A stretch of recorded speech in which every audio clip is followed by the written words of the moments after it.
Hi, my name is Alysia Andersen, and I'm from Bountiful, Utah. This exhibit was really neat for me in a lot of ways, and although it did focus on every area of the body and so many different complexities of the heart and the lungs and every other organ that you have, something that touched me the most and that I think is going to be left with me after the entire exhibit is the matter of organ donation, and more particularly in my case, heart transplants. I have an 8-month-old little girl, and in utero she was diagnosed with hypoplastic left heart syndrome. This is a rare defect that happens within the 4th or 5th week of pregnancy, and she was born with the left side of her heart completely underdeveloped. She needed a lot of surgeries to correct this problem. However, there were underlying complications, and we in turn had to be put on a transplant wait list for her.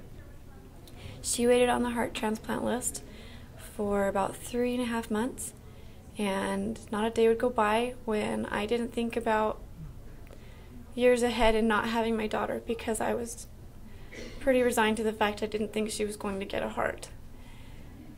And on August 21st, 2008, she received her heart transplant, and she came home with us 2 weeks later, and it's been a miracle every day that she's been here with us.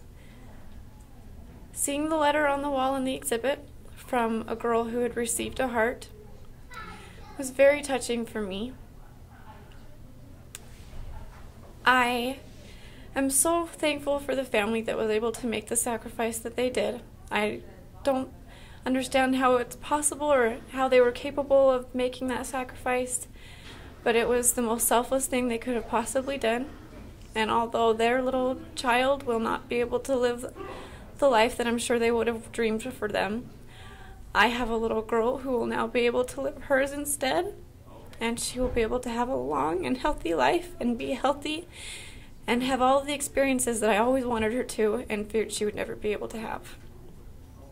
Maybe that's not really what this exhibit was for, and it wasn't really meant to give people those type of feelings and emotions, but that's what it did for me, as well as also educate me on all the other things that were extremely interesting and that I will take with me and that I loved learning about. And I hope that everyone else was able to learn as many things as I was, and maybe possibly just from me saying this, you'll be more willing to give the gift of life at some point. And I hope that doesn't seem garish, but I think it is something that I've now dedicated my being to, that I hope one day I can give that same gift to someone in some way or another. I hope that I can give life to someone else. And I'm glad this exhibit was here and that I could come and learn so many interesting things, and I hope you guys get to learn a lot too.